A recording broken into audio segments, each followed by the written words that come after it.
पर आपका स्वागत।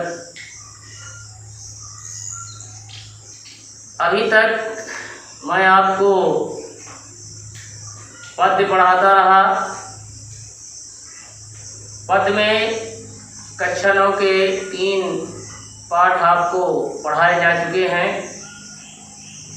आज आपके पाठ्यक्रम का गद्यात्मक स्वरूप यानी गद्य पाठ बाद पे हमारी आपकी चर्चा होगी।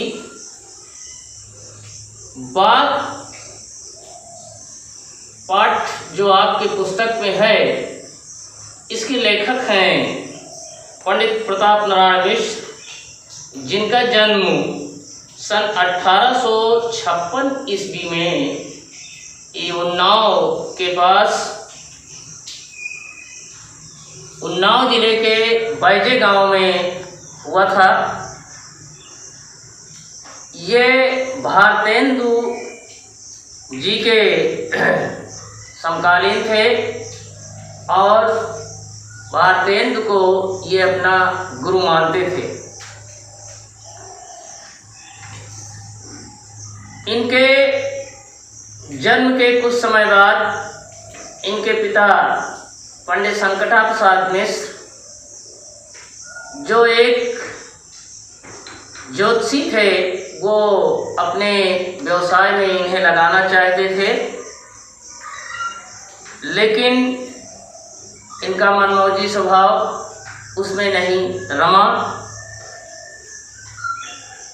पंडित संकटा प्रसाद मिश्र कानपुर में पहले रहते थे, लेकिन बाद में वो आकर उन्नाव में रहने लगे और यहीं पर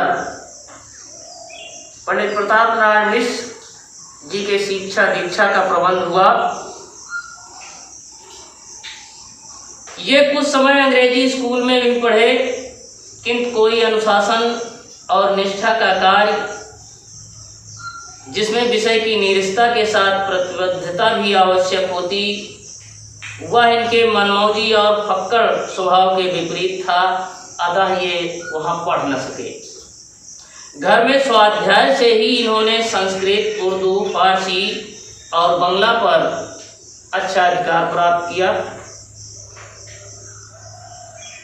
ये स्वभाव से बहुत सरल थे, लेकिन अपनी हाजिर जवाबी के लिए भी प्रसिद्ध थे। हाजिर जवाबी का मतलब कि आपने प्रश्न किया और समय न लगा कि उत्तर आपका ये हाजिर कर देते थे। लेकिन तमाम विशेषताओं को धारण करते हुए हिंदी साहित्य के क्षेत्र का ये सपूत बहुत कम दिनों तक जीवित रहा। केवल 38 वर्ष की अवस्था में ही मिश्र जी ने अपने शरीर को त्याग दिया। इस तरह से 1894 में इनकी मृत्यु हो गई। इनका साहित्यिक जीवन बड़ा दिलचस्प रहा। ये उस समय जब इनका समय था, काल था, उस समय कानपुर लावनी बाजों का केंद्र था और लावनियाँ इन्हें बहुत पसंद थी। तो इन्होंने सर्वप्रथम लावनी और ख्याल लिखना ही शुरू किया। यहीं से इनके कवि और लेखक जीवन दोनों का आरंभ हुआ। साहित्यकार होने के साथ साथ मिश्र जी, मेरे बच्चों, ये सामाजिक जीवन से भी जुड़े थे। सामाजिक, राजनीतिक, धार्मिक संस्थाओं से इनका निकट संपर्क था। जो देश में नवजागरण की लहर आ रही थी, उसके प्रति भी ये सचेत थे। ये वास्तव में नवजागरण के संदेश को ये जनमानस, जन सामान्य तक पहुंचाने का इन्होंने सफल प्रयास किया था। इन्होंने ब्राह्मण पत्रिका का भी संपादन किया। विपुल प्रतिभा के धनी और विविध रुचियों के भी ये धनी थे। इन्होंने नाटक सभा नाम की एक संस्था बनाई, जिसके माध्यम से ये पारसी थिएटर के समानांतर हिंदी का अपना रंगमंच खड़ा करते थे। वे स्वयं भारतेंद्र जी के बाद साथ भांति कुशल अभिनय भी करते थे। इनकी कृतियाँ हिंदी साहित्य में अपना अमूल्य स्थान रखती हैं। मिश्र जी ने अपनी छोटी आयु में 40 पुस्तकों की रचना की मेरे बच्चों। इनके प्रहसन हैं समझदार की मौत, ज्वारी खुआरी, नाटक गौ संकट, हठी हमीर, कलि प्रभाव। रूपक में है इनकी भारत दुर्दशा, कलि कौतुक। रूपक भी थोड़ी भिन्नता के साथ नाटक भी होते हैं।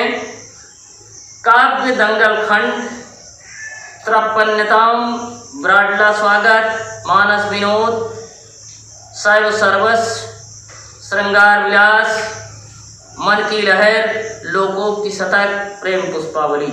इनके संग्रह हैं रसकान शतक और प्रताप संग्रह। संपादन ब्राह्मण एवं हिंदी हिंदुस्तान। इनकी कुछ अनुदित रचनाएं भी हैं। संगीत शाकुंतल, वचनावली, पंचामृत, चरिताष्टक, राधा रानी, कथमाला, कथा, बाल संगीत आदि। इनकी भाषा शैली,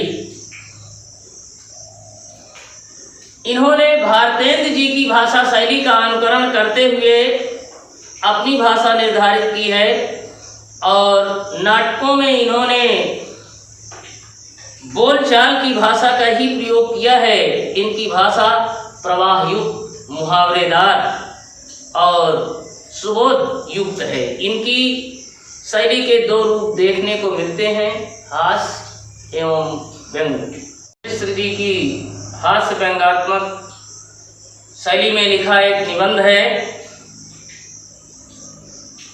लेखक इसमें स्वच्छंद कल्पना व शैली की रोचकता को समन्वित आकर्षण इस लेख की विशेषता को पैदा किया है। लोकोक्तियों मुहावरों के प्रयोग से इसकी भाषा में अद्भुत प्रवाह आ गया है। यथास्थान अरबी, फारसी, संस्कृत के शब्दों का भी प्रयोग किया है।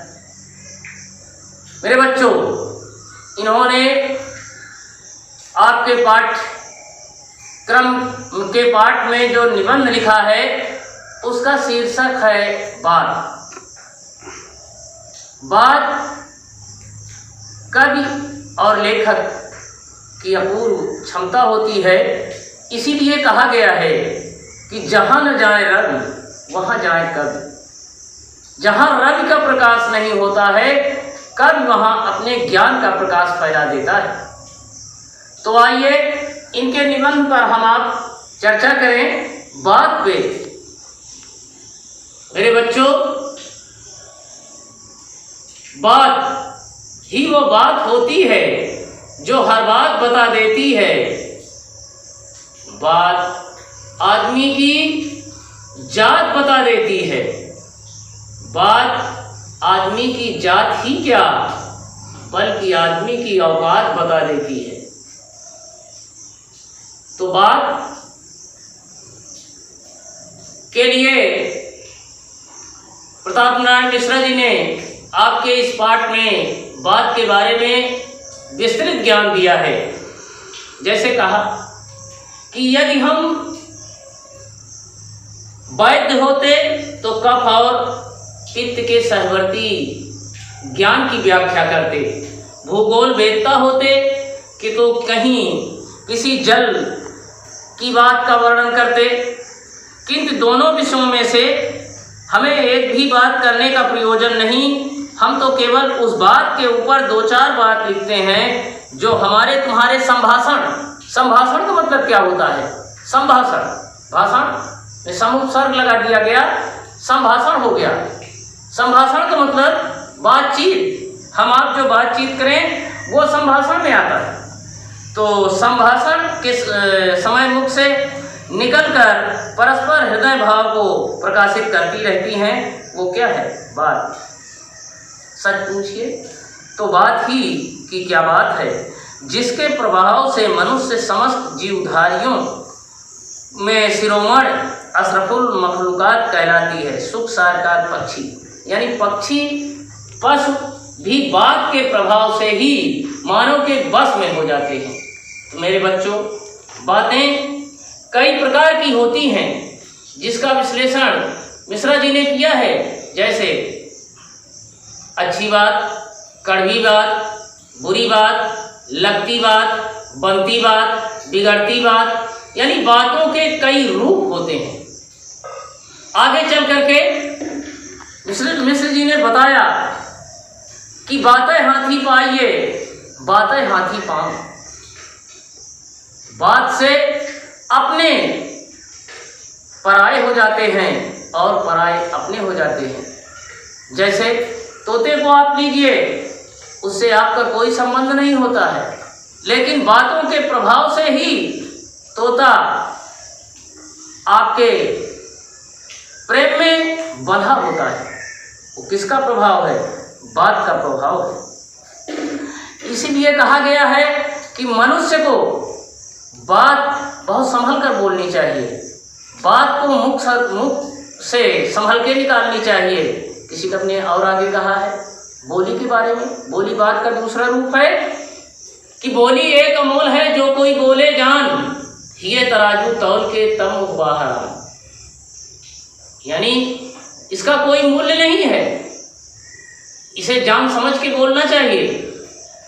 हृदय रूपी तराजू में तौल करके तभी बात को मुख से बाहर करना चाहिए। क्योंकि आपने ऐसे आम लोगों को भी कहते हुए सुना होगा कि बंदूक से निकली हुई गोली और बात से मुंह से निकली हुई बोली कभी वापस नहीं होती। तो ये बात का प्रकरण मिश्र जी ने आपके पाठ में विस्तृत किया है। जैसे आप ये कहिए, उदाहरण इन्होंने दिया है कि कौन मानेगा कि बात बड़ी है। हाँ, बात की बात इतनी बड़ी है कि परमात्मा को लोग निराकार कहते हैं। उदाहरण दे रहे हैं आपकी किताब में, तो इसका संबंध भी उसके साथ लगाए रहते हैं। वेद ईश्वर का वचन है, कुरान शरीफ कलामुल्लाह है, Holi Bible word of God है। ये वचन, कलाम और वर्ड बात ही के पर्याय। बात न होती तो न वेद होते, न कुरान होती, न बाइबल होती, कुछ न होती। मिश्र जी के कहने का मतलब है, फिर भी बात की महिमा के अनुरोध पर सभी धर्मावलंबियों ने बिन बानी वक्ता बड़ जोगी की उक्ति को चरितार्थ करने का प्रयास किया है। यदि कोई माने तो लाखों बातें बना के मानने पर कटिबद्ध रहते हैं। यहाँ तक कि प्रेम सिद्धांती लोग निर्भयो नाम से मुँह बिचकावेंगे। अपाड़िपादो जमनो गृहीता पर हट करने वाले लोग ये कह के बात में उड़ावेंगे कि हम लूले लंगड़े ईश्वर को नहीं मानते। हमारा प्यारा तो कोट काम सुंदर श्याम वर्ण विशिष्ट है।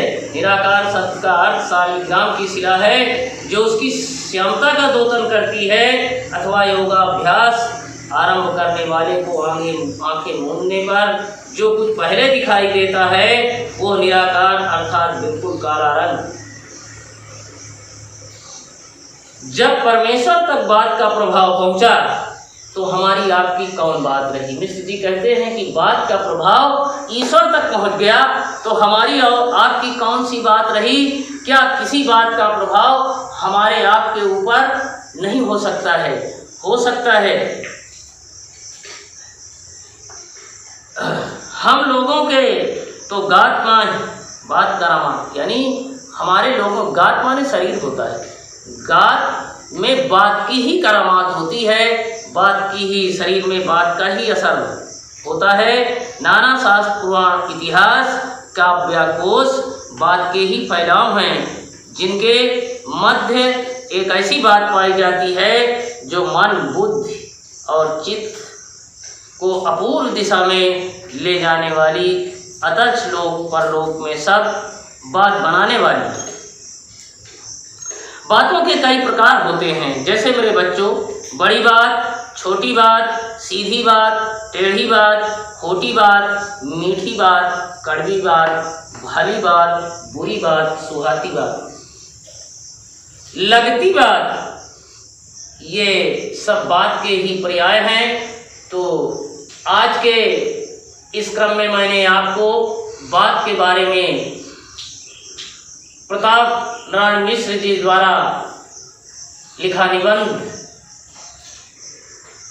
में इतना बताया और इसके आगे